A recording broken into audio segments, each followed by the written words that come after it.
This is Robert from Intrinsic Dev. In this video I will show you how to download and install our Roku Pro Driver for RTI. The supported models are the RokuTV, Streambar, Express 4K, the Streaming Stick Plus and the Streaming Stick 4K. We offer a 7-day free trial for this driver, so if you would like to test it, you can click download here straight away. Once this time period has elapsed or you just wish to go ahead and purchase, you'll need to come here and click Buy License Key. Please complete this form. Make sure to include your RTI processor's MAC address here. If unsure of your MAC, you can view it in an Integration Designer. Show devices on local network. Your MACs will be under this table. Once the form and payment is complete, click Download. This will take you to Dropbox. Download and extract the zip folder. Inside of the folder you'll have an integration note which gives more info on this process, an example Apex file showing a demo setup for a Roku streaming stick, and the driver file itself here. So once that's downloaded, let's open Integration Designer and create a new project.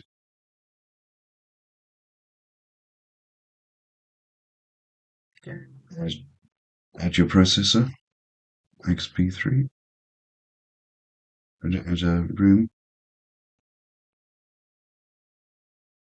living room, add room, controller, and add a global virtual panel.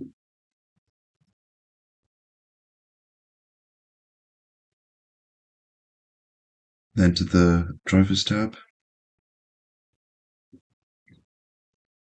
to user, Roku Pro. If the driver doesn't appear here under user, then you'll need to go to options, set directories, and control drivers here.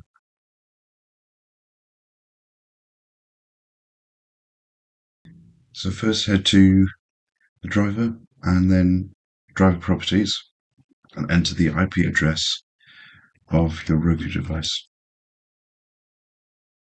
Next, to discover the apps and or channels available, if it's a TV type device, for quick launch by the driver, simply send the system to the processor now, and then open a web browser and head to the XP's IP address, followed by a colon and the management port number that has been set here.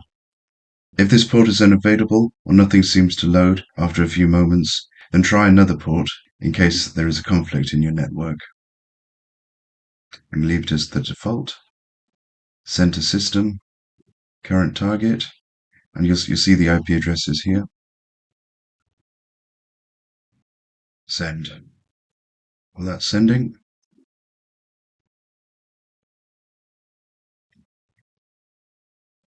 Colon 9181. Enter.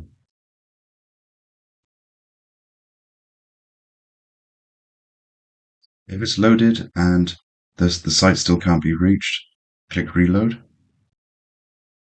Here is the management port web page. Please allow a moment for the driver to process the discovered apps and or channels. Keep hitting refresh until they're all here. This should only take a minute or so, but if this page is loaded and no apps or channels are being discovered at all, then double check the Roku IP address and resend. Have a quick browse of your list and decide how many apps and or channels you would like to display for quick launch. This is a streaming stick device, so there won't be any channels. The driver only allows a maximum of 32 apps and 32 channels for quick launch, but realistically you'll only have space for 10 or so on a panel design, depending on the controller. For this quick example, I'm going to just use 2. Head back to Integration Designer. Use these drop-downs to inform the driver how many apps and or channels you're going to be programming quick launch. Channels. This can also be set to 0, which hides it from the project.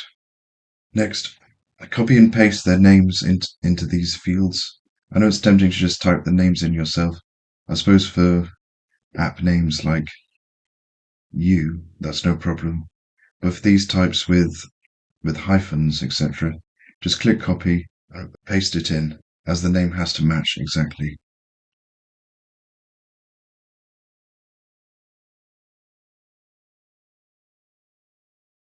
And the BBC iPlayer. We can now move on to setting up a UI. You can use RTI's Roku template via Page Wizard here, but as this driver requires custom programming for the quick launch feature, the driver loads with a blank UI by default. I'm still going to add this Roku template so that I can pinch the transport section here. In this Roku template, the main transport controls will be auto-mapped correctly, but note that rewind reverse is incorrectly pre-tagged to instant replay. I'm going to use a blank one.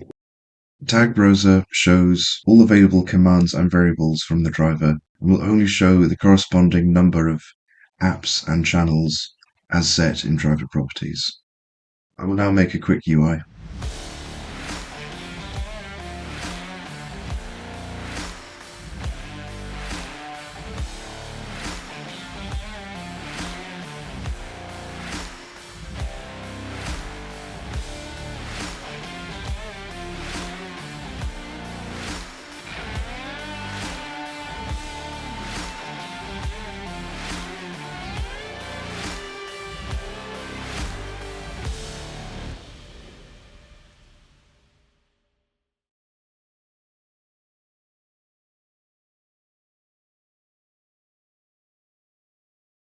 Okay, that's not the prettiest panel in the world, but it will do for this example. Let's send the system to the processor and launch the virtual panel.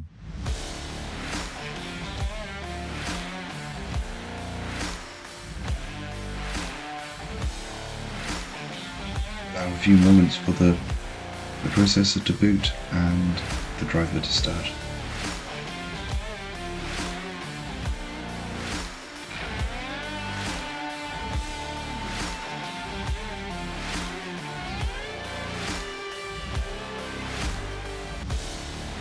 When the Roku device is at the home screen or off, in the current app icon will display the Roku logo.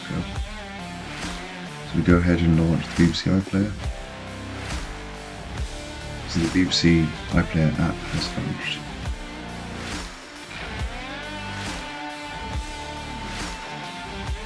Thanks for watching.